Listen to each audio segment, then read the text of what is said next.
ringside match, my man. I gotta see this. Well, stick around. I think there's a chance they're going to agree, which would be the really wild thing. So great show. Yeah, I know. And you talking about stock trading at the beginning of your show. We're all over the place tonight. It is good to see you, my friend. Thank you, as always, for several major developing stories as we come on the air tonight. The Trump brand faces its first major litmus test, elections tonight in Wisconsin and Florida. So votes are coming in as we speak. Polls just closed in the Badger State. Voters are electing a new state Supreme Court justice that could decide a lot, including the next presidential election. So there was $90 million plus spent on this race for one judicial seat. Very, very close race. This is also seen as a referendum on Elon Musk as well as President Trump. Our partners at Decision Desk HQ are poring over the numbers. Remember, they called the presidential race before anybody else did, long before.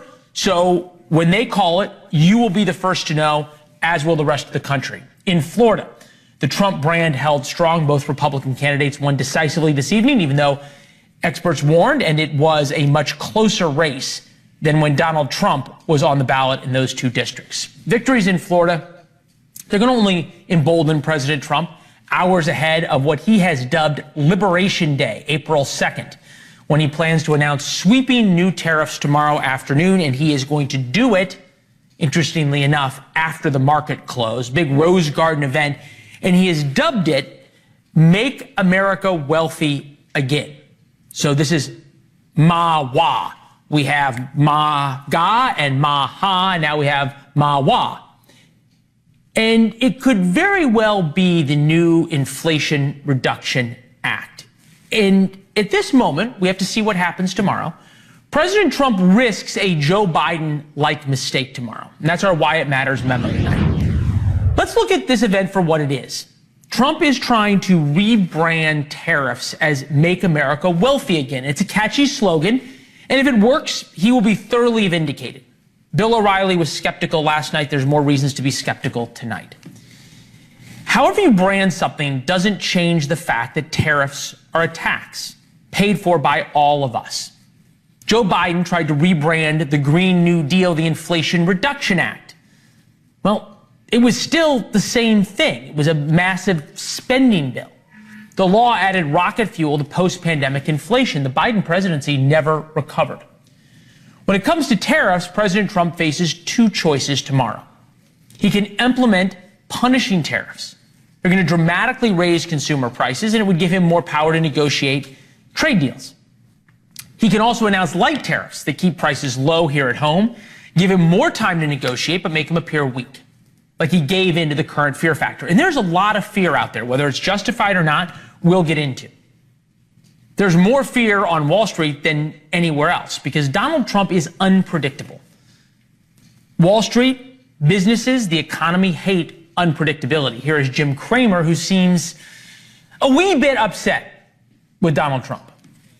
We have declining inflation, except the president's putting on inflationary tariffs. We have incredibly low unemployment, except where it's caused by the Trump administration. I cannot think of another president in my lifetime who knocked down the stock market simply by opening his mouth than Jimmy Carter. Eureka, I have found him. It is never good when you're being compared to Jimmy Carter. And Jim Cramer is no liberal, may not be a conservative, but he likes businesses in the economy to do well. That's how they make money at CNBC. Team Trump argues they're going to bring in $6 trillion in revenue from tariffs over the next decade. Where exactly do they think all that money is coming from? A lot of it will come from our pockets. And even the numbers are optimistic. Rupert Murdoch's newspapers expressed doubt. The Wall Street Journal and New York Post wrote about it. A $6 trillion tax increase headlines the Wall Street Journal. Trump's bizarro world tariffs will turn the economy upside down, says the New York Post. Economic historian Phil Magness took a step further. For economists, the tariff spectacle currently coming out of the White House economic team is akin to watching NASA being taken over by astrologers and repurposing the International Space Station to charge magic healing crystals with moonbeams. Probably put him down as skeptical as well. Trump argues And he's got a point here because he might be able to pull this off. That he's using tariffs as a negotiating tactic to bring American manufacturing jobs back to America. In the face of widespread criticism, the administration today remained defiant. Too many foreign countries have their markets closed to our exports. This is fundamentally unfair. The lack of reciprocity contributes to our large and persistent annual trade deficit that's gutted our industries and hollowed out key workforces.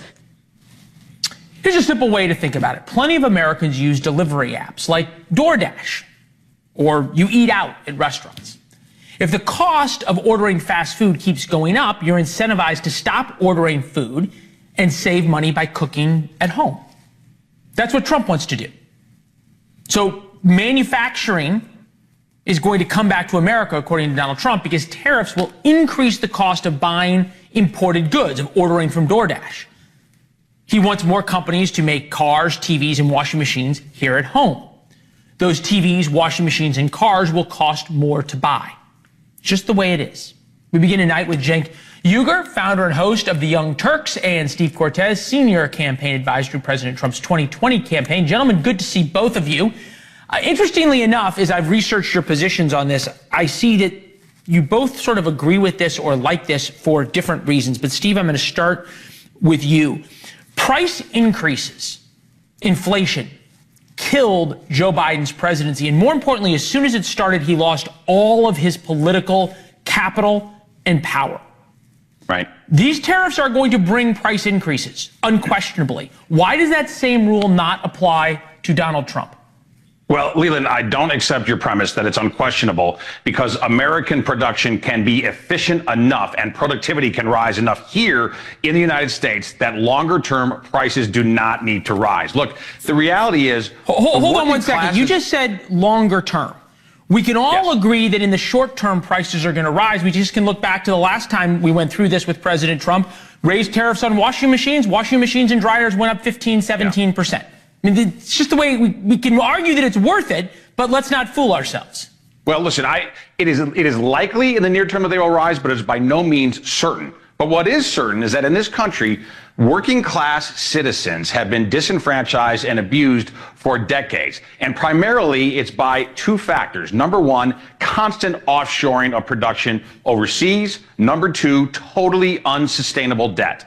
Well, tariffs at the same time solve both of those problems by compelling manufacturing and production to come back to this country, onshoring, and by providing badly needed funds to address the deficit. So for me, this is the ultimate pro-working class reform agenda that is so badly needed. And it's the reason, by the way, why populism is so ascended both on the left and the right in this country, is because middle class people know that their standard of living has been declining ever since globalism became the primary agenda of Washington, D.C. All right, Cenk, I promised Cuomo a few minutes ago that you guys were going to agree, so don't make a liar out of me. But my question to you on this is, when prices rise in the short term, the people it hurts the most are the working class, who you continue, Cenk, and I think very rightly, to champion and say Democrats need to reach out to. So is that sort of the coming fight for Democrats, is to be against Donald Trump's tariffs? Yeah, so let's be nuanced here because it needs it. So if you say tariffs don't work at all, that's not right? And there are places where tariffs make some sense. And there's two different things that you can accomplish with tariffs. One is a negotiating tactic, as you mentioned, and Trump actually does use that fairly well from time to time. He threatened it with Canada and Mexico. We got some small but important concessions on stopping fentanyl, stopping the flow of immigration, illegal immigration from Mexico, etc. So if you want to use it that way, that makes sense. And the reason why you've seen me be positive about tariffs sometimes is because reciprocal tariffs as a negotiating tactic also makes sense. So if China's going to put 12% on tariff on us, we put a 12% tariff on them, whether it's washing machines, cars, or otherwise, right? The other reason that you do it is to build up your manufacturing base over a long period of time. So But I look at what Trump is doing right now, I don't think it's going to work. So I don't think that the Democrats should be against tariffs in general because they can be executed right, but they should be against these tariffs. So this idea that the prices are not going to go up is magical thinking. Of course they're going to go up because, first of all, there's no such thing as an American car company. The car companies that we call American, GM, Ford, etc., they only make parts of their cars here, and they bring in parts from all across the world. So even the American car prices are going to rise. And then obviously Japanese cars, South Korean cars, etc., they will all rise in prices significantly. So there's no way to avoid that. And so if you're using it as a temporary negotiating tactic, fine. Okay, but it looks like now he's actually moving to try to create a manufacturing base here. But that would take years. And there's no way that Donald Trump is going to have the fortitude and the consistency to be able to execute that and to be able to withstand the economic pain for 2-3 years of his presidency to build that manufacturing base. 2 or 3 years of economic pain, a presidency is over. Because once you lose the economy, you lose all of your political strength and political capital. Steve, there's something deeper here, and I think Cenk makes a good point, as did Cuomo's guest earlier, that we keep hearing different things from the White House. At one point, these tariffs are only going to be a negotiating tactic in order to get better deals. Then they're only going to be around for a very short period of time for more negotiation while there's onshoring and while there's all this investment, and some of those companies might get big breaks on the tariffs. So if you agree to build a car company here before a car plant here before it's built, there's no tariffs. Then all of a sudden we hear from Peter Navarro that no, these tariffs are going to be around forever and we're going to bring in $6 trillion. Do they have a plan? So, Leland, you bring up a really important point here because I do believe in protectionism. Okay, that is not a bad word, but also another P word, which is predictability. Financial markets, executives, the American public need predictability. So I believe, for example, that tariffs are not just a negotiating ploy. No, tariffs should be permanent. And there's reporting out today from the Washington Post, we'll see if it's accurate, that the White House is now talking about a 20% across the board tariff. That makes enormous sense. Rather than the tit for tat of we're going to reciprocate with every single country, just say no. Access to America, which is the premium consumer market in the world. It is the gold standard, and every company in the world wants to sell into America. Access to the best seats in the House is going to cost you a premium, and put that premium at 20%. Absolutely across the board, predictable, stable, and compels onshoring back into this country. That would be the very best scenario, and leave it on permanently. Predictable and permanent. Never going to happen. Never going to happen. So look, here's what's going to happen instead. And I'll do another fun P word for you guys. Prediction. So here's an official Cenk Uygur prediction for you. They will try to keep these tariffs on through the $4.5 trillion tax cut. Because one thing they want to be able to say is, oh, no, it's okay. The tariffs are going to magically pay for that tax cut. And so is the gold card. And so is all these different card tricks that we have. No, that's going to blow a giant hole in deficit. But the donors want it, the wealthy want it, corporations want it, and unfortunately, Donald Trump is a fake populist, so he's going to give the corporations and the donors what they want. Wait, if it makes it all the way to the tax cut, it'll definitely be ended right after the tax cut. But I don't know that it's even going to make it. So we got Cenk's prediction. Upheaval. Steve, you get the last 30 seconds, then we got to run. Cenk, I don't think you can find a single CEO of a giant multinational conglomerate in America who wants tariffs. It is the exact opposite, right? They are kicking and screaming about what Trump is doing because he believes in patriotic populism, not globalism. And for you to sit here and presuppose that somehow this is doing the bidding of the donor class, it is the exact opposite. This is for working class people and their I don't want to get in the middle of this UFC fight as Cuomo promised it would be. But I will say every member of the donor class that I have talked to over the past couple of weeks is fighting mad, and that may be putting it too lightly over this. Steve, Cenk, great conversation, gents. Always good to have you in the house. Thank you. We'll see what happens tomorrow, 4 p.m., and then you guys' predictions will be put to the mark the tape test next time you are on. Democrats in Florida go up in flames, as does all of their money that they spent. Republicans easily win 2 congressional elections. Could a stunt like Cory Booker's in the Senate that just happened? Well, it happened for 25 hours. Could it actually be the reset Democrats need? and so I yield the floor to the Senate. You cannot yield the floor because I have the floor, sir. Yes. I retain the floor. This is one of the few times in my life I'll ever get to tell Chuck Schumer what the rules are here. Thanks for listening to NewsNation on the go. I'm Marnie Hughes. We're here for you 24/7 on the NewsNation app or on your Alexa. Just say play NewsNation. Back with breaking news now. 2 Republican House of Representatives seats in Florida stay red. Republican Jimmy Patronis won Florida's 1st congressional district over Gary Vallimont by nearly 15 points. That's Matt Gaetz's old district. All right, you see the margin there, 15 points. Trump won it by 37. Republican Randy Fine took District 6 over Josh Weil by 14 points. That's National Security Advisor Mike Waltz's old district. Trump won it by 30. We're also awaiting the results of the Wisconsin Supreme Court race, which could be called any minute. Decision Desk HQ right now is poring over the numbers. This is Crawford's watch party. Susan Crawford, who is the Democrat. The polls closed minutes ago. You can see some of the first results now coming in. It is the most expensive judicial race in American history. The Democrat-backed judge, Susan Crawford, raised $40 million. Republican-backed judge Brad Schimmel brought in $50 million. Elon Musk's PAC donated $20 million to the Republican candidate.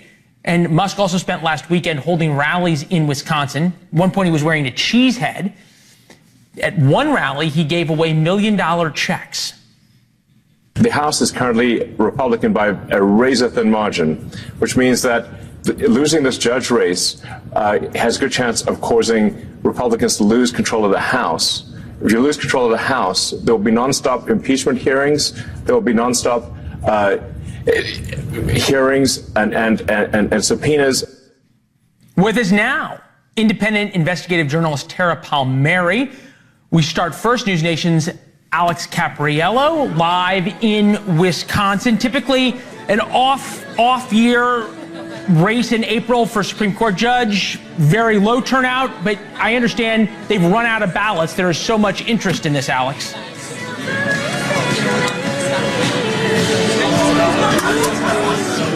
The reports that due to historic voter turnout and what they're calling unprecedented excitement, they've actually run out of ballots in several voting locations in Milwaukee County. Keep in mind that's a heavily blue county in the purple state of Wisconsin, but it speaks to just how enthused Wisconsin voters are. They said basically, look, if you got in line by 8 o'clock Central Time when the polls close and we've run out of ballots here, stay in line, your vote will be counted. But it just really speaks to what things are like right now, Leland, here in the state of Wisconsin with this historic race when it comes to the state Supreme Court.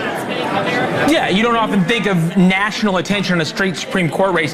How much are we to look at this as a issues based in Wisconsin race versus referendum on Donald Trump and Elon Musk?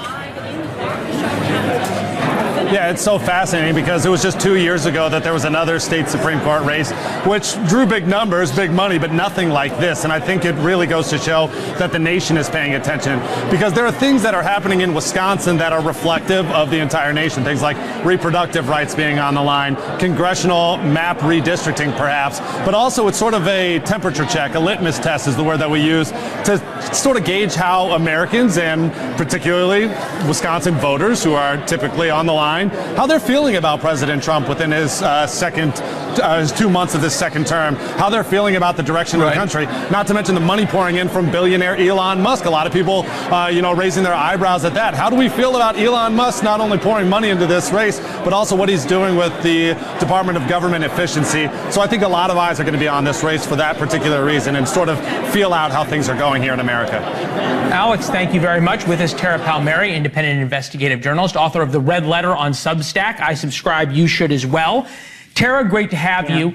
I think about this in two ways. One is, what if the Republican wins? The flip side is, right, then all of a sudden Elon Musk becomes the most powerful political surrogate in history. But number two, if the Democrats win, this is sort of proof that we've always known, which is Donald Trump is great as a campaigner for himself. He won Wisconsin. That doesn't necessarily mean it's a red state now.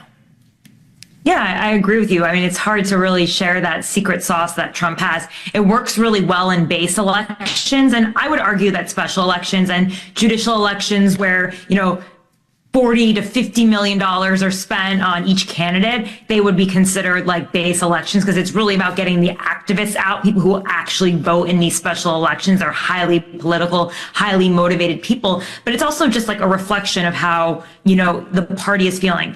Now, even just in the races in Florida, the Democrats, they lost by, 12, 15 points. But just a few months ago, they lost these seats by like 30 points. You know what I mean? And so for a party that's at 27% approval rating, that's not bad. That shows certainly some movement and some enthusiasm behind the Democratic Party right now. Listen, they still lost by 15 points, or right now, I know we're not 100% in terms of the results, but that shows some base support among Democrats in a really red district where Mike Waltz won the seat by 37 points. It's Trump won that district by 30. There may be a different way, and look, we all love to write narratives and all of a sudden then extrapolate out. I'm always loath to do so because you can find a narrative to prove anything. But the flip side, angry voters show up, right? And you've got a lot of very, very, shall we say, angry Democrats and some very happy Republicans who maybe not show up. You think about Florida, you're going to have a lot of the snowbirds who have Florida residency from up north who may be liberal, who are down right now. I just sort of always caution political observers on both sides, or I should say partisans on both sides, who want to make this narrative fit.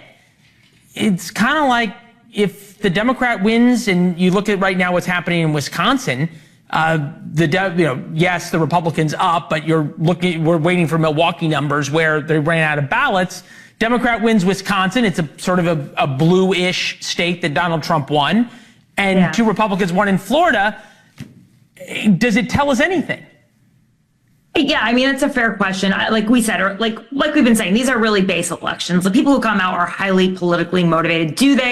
The people that decide real elections, like general elections and sometimes midterms, are the more apolitical voters that don't come out and vote in these type of specials or in primaries.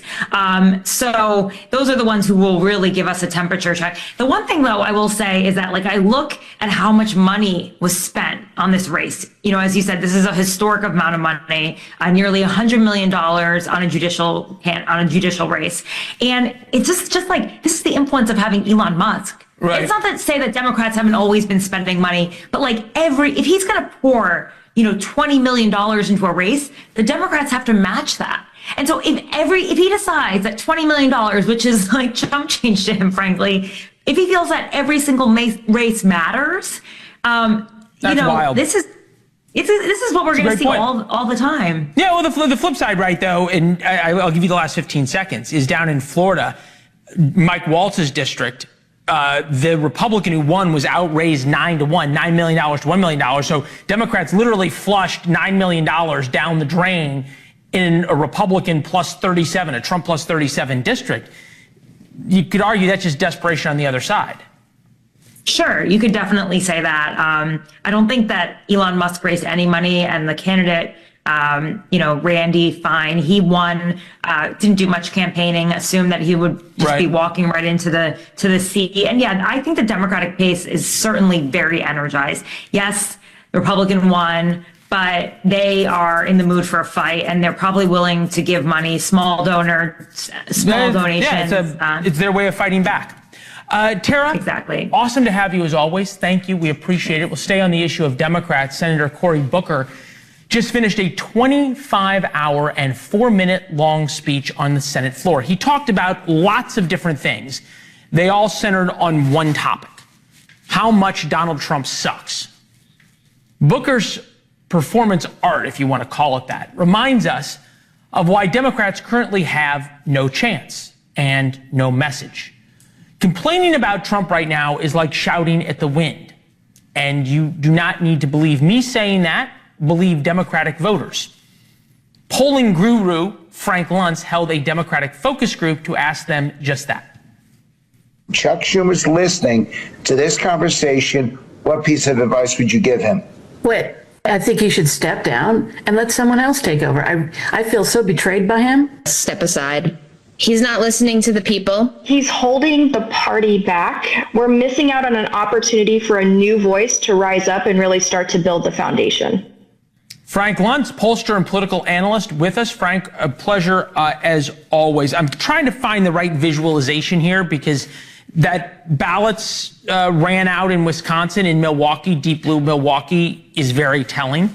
Tara Palmieri, very right. Democrats are energized. But are they energized in running in a circle and fighting with each other? Or are they energized in a direction? They're going crazy right now. And they're going crazy because they don't see leadership in their own party. And I want to emphasize what Cory Booker did over the last 24 hours may have changed the course of political history. I watched a lot of it. I listened to words. I listened to phrases, how he presents himself. Did he criticize Donald Trump? Of course he did. But he struck the kind of tone that grassroots Democrats are looking for. He gave them a reason to fight. He gave them a reason to stand up and say, this is my country too. Of course, every Republican watching will say, this is nonsense. But he's not speaking just to Republicans. He's speaking to Americans. And what I saw over the last 25 hours absolutely blew me away. And just as you sometimes make projections or predictions, I'm going to do one right here. That speech puts Cory Booker as one of the leaders for the Democratic Party. 2028, and I'll go even further. If you ask Democratic senators right now, would they rather have lead them over the next 3 years? They would choose Cory Booker over Chuck Schumer. That's how significant today was. I say this with respect, and this is your Twitter poll, your X poll, Booker topping Schumer for Democratic Senate leader. Wouldn't my dog beat Chuck Schumer in terms of who Democrats would like to lead them in the Senate? Okay, I'm not going to insult your dog. I don't know what breed it is. He's a very cute black Labrador named Dutch. I mean, come on. It's hard to compete with him. Okay, but Chuck Schumer is not saying what Democrats want to hear. He's not communicating. He's not giving them an alternative. Chuck Schumer was based in the politics of the 1970s, 1980s, 1990s. He was damn good 30 years ago, but he's not connecting to the Democrats of today. When you say something, I have learned to listen, so therefore I may end up really regretting this segment where I started off calling what Booker did performance art, because if you're right, then I have this badly misread. I want to play for you back-to-back clips. The first one we're going to play is today. Okay, of this part of this 25-hour monologue. And after, we're going to play when Cory Booker last ran for president and tried to have a moment to cut a campaign ad in the United States Senate, and it didn't work out so well from what would have been about 6 years ago, back to back. He promised to lower your grocery prices, they're higher. He promised, I'll be a better steward of the economy. It's worse than we inherited. Over and over, he's breaking promises and doing outrageous things like disappearing people off of American streets. Do we see what's happening? How much is enough? And I could not understand, and I violated this rule knowingly, why these issues should be withheld from the public. Now, I appreciate the comments of my colleagues. This is about the closest I'll probably ever have in my life to an I am Spartacus moment. All right. Cory Booker's 2020 campaign didn't go anywhere. Spartacus didn't work. Is this a different Cory Booker? Not only is it a different Cory Booker, it's a different United States of America. It's a different Democratic Party. You're not the same as you were back then. And I was very critical of that moment because it came across as inauthentic, as why I'm so amazed about what I just saw. And I tuned in all throughout the day, which makes me weird, I admit it, but I wanted to hear what he had to say. And there were moments there when I'm thinking, oh my God, this is I got to show my students. I got to show other people in politics. I want to show you all. It's one of the reasons why I'm glad that you put up the poll before.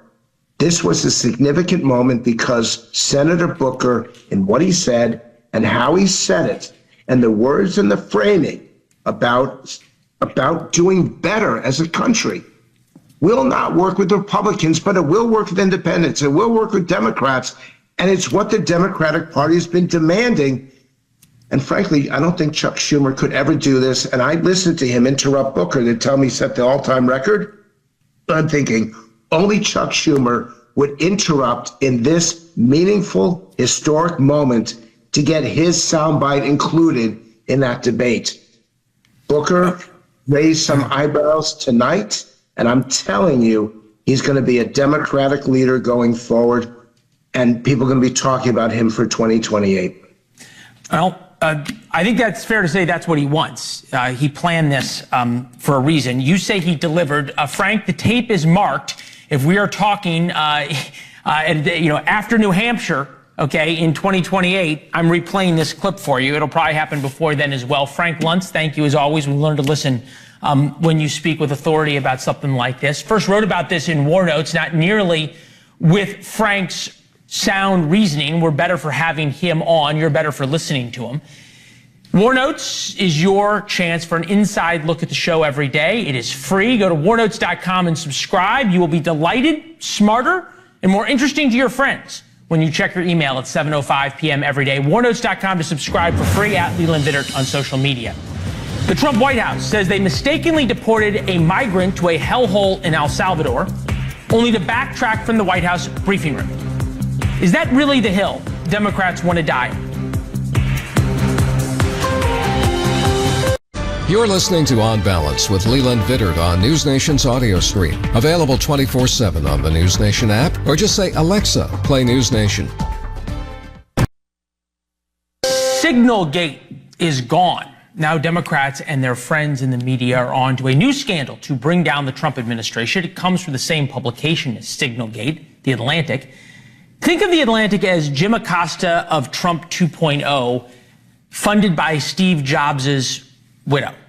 An administrative error sends a Maryland father to an El Salvadorian prison. The Trump administration says it mistakenly deported an immigrant with protected status, but that courts are powerless to order his return. Breathless. See, if he's a father, then he must be inherently good and virtuous. But we don't know that. We also don't know if he's the hardened gang member the administration says he is. The administration maintains the position that this individual who was deported to El Salvador and will not be returning to our country was a member of the brutal and vicious MS-13 gang. That is fact number one. Fact number two, we also have credible intelligence proving that this individual was involved in human trafficking. And fact number three, this individual was a member, actually a leader of the brutal MS-13 gang. Maintaining a position does not mean it's true. Those may be facts. We have seen zero evidence of them. He's never been convicted of a crime, nor even charged with a crime. Here's what we do know about Kilmar Armando Abrego Garcia, the new martyr of the left. And these are facts. 29 years old, from El Salvador, living in Maryland, wife and disabled 5-year-old child are U.S. citizens. He's not. Entered the U.S. illegally at 16 from El Salvador. No U.S. or El Salvadorian criminal record. A confidential informant accused him of having MS-13 ties back at a 2019 bond hearing, but was later granted protected status in the United States because he claimed gangs in El Salvador would attack him if he returned. Other channels put up pictures of those killed by illegal aliens and said Democrats didn't care about Laken Riley and Kate Steinle. Guess what? They don't care about this guy Garcia either, okay? The answer is very simple. The only reason you're hearing about him is politics. Democrats, their friends in the media, are looking for anything to attack Trump on. They don't care about Garcia. They care about making Trump look bad. He never saw a judge. Nobody ever told him what he was being charged for. Nobody ever told him that there were any charges against him. This guy who lives in my state, married to a U.S. citizen, with citizen children, he's stuck with the dictator of El Salvador. The government can't walk up to a human being and grab them off the street and put them on a plane and send them to one of the most notorious prisons in the world and just say, as one of our authority did, oopsie. America is great because it's fair. We as Americans have a fundamental sense of right and wrong. That's why our laws say you must be proven guilty beyond a reasonable doubt by a jury of your peers. Garcia was not convicted of anything, yet he was put on a plane to El Salvador and locked up with the worst of the worst. In a court filing, the administration agrees it made a mistake. This is from the administration. On March 15th, although ICE was aware of his protection from removal to El Salvador, Abrego Garcia was removed to El Salvador because of an administrative error. For those who claim to care about America and American values, this is offensive. Donald Trump elected to do the right thing because Joe Biden did not. He got elected also to go fast and break things. That's what Trump promised. That's what he's doing. But going fast and breaking things comes with a risk, as does trying to read this too fast. And the Trump administration right now cannot afford mistakes. Deporting violent gang members to a prison in El Salvador is an 80-20 issue. Everybody agrees. The Trump administration has deported 100,000 plus since the inauguration. ICE has arrested a total of 113,000 since January 20th. Most of America loves it with good reason. But deporting a random, otherwise law-abiding illegal immigrant with a wife and 5-year-old who once got accused of gang ties to the same prison as the hardened gang leaders is an 80-20 issue the other way. That's what makes America great. We don't know which case this is. We don't know the facts. But the Trump administration loves big, brash photo ops. And they will learn.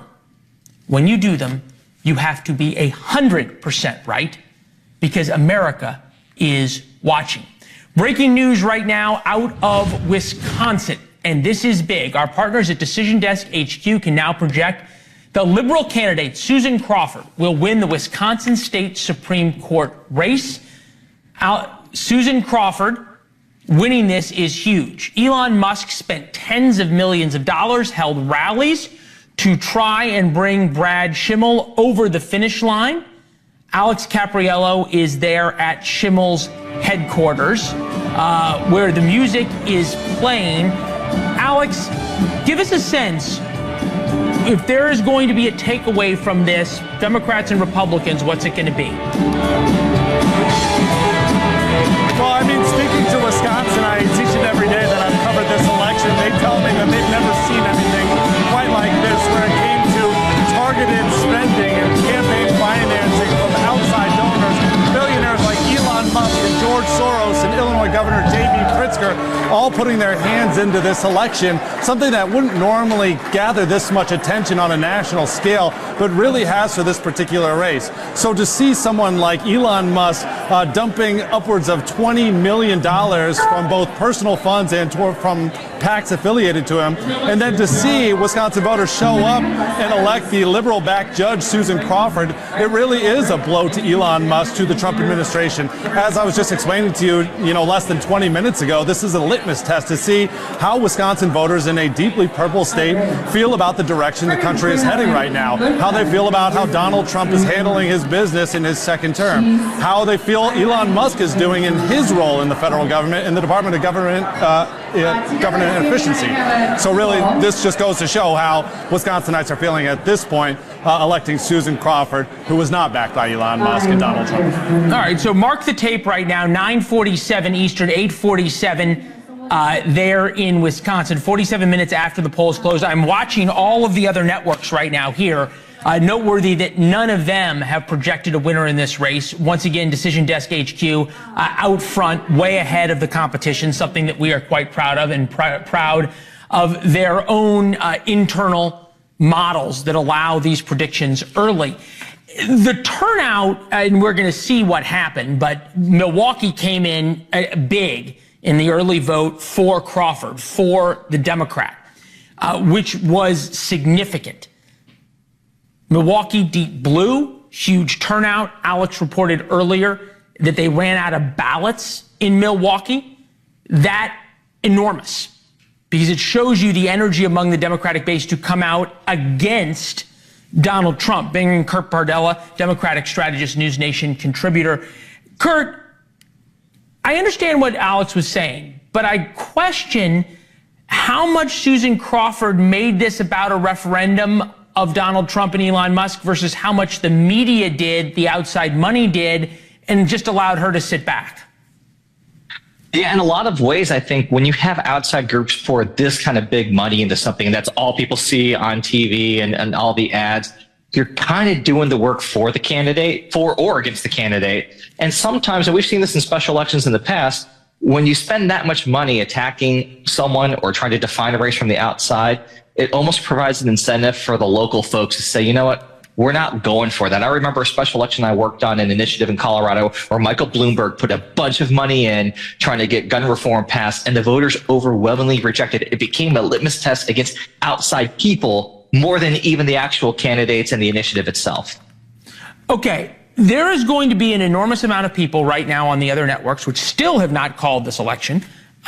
Again, Decision Desk HQ, Scott Tranter, way out ahead. That's what we like. They're going to be saying, oh, Donald Trump is done. Democrats will prevail. Life is now changed in American politics. This is a repudiation of Donald Trump. Wisconsin has Democratic senators, Democratic governor. The only time a Republican has won statewide, and it was Donald Trump, and he only did it 2 out of 3 times because he brought out low propensity voters. Those are voters who are normally politically agnostic. They vote on economics. Tell me if I'm wrong here. I think there was going to be a lot read in if the Republican won correctly, and there's going to be way too much made now that a Democrat won a race that largely a Democrat should have won. You know, I think there's a little bit of both going on here. One, I think Washington oftentimes loves to overreact to special elections and try to make more of it than it is. I do think, though, that Elon Musk, in a lot of ways, raised expectations by showing up in person, handing out $1 million checks. Like when you make yourself the face of an election and it doesn't go your way, yeah, people are going to say, well, like if you didn't think it was that important, why'd you keep showing up? So I think they botched the expectations game more than anything. The expectations game is an important one, maybe the only thing, especially in this kind of stuff in politics. There's Elon Musk. He brought out a cheese head, signed it, and then threw it into the crowd. Elon Musk is enjoying his role here as the first dude or first friend, if you will.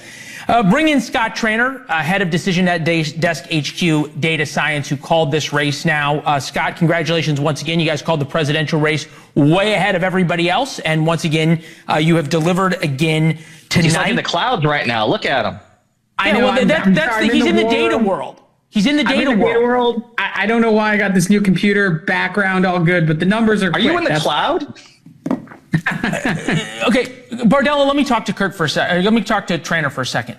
The numbers out of Milwaukee, how oversaturated was it in terms of Democrats? How big was the turnout? How enthusiastic does that mean the Democratic base is?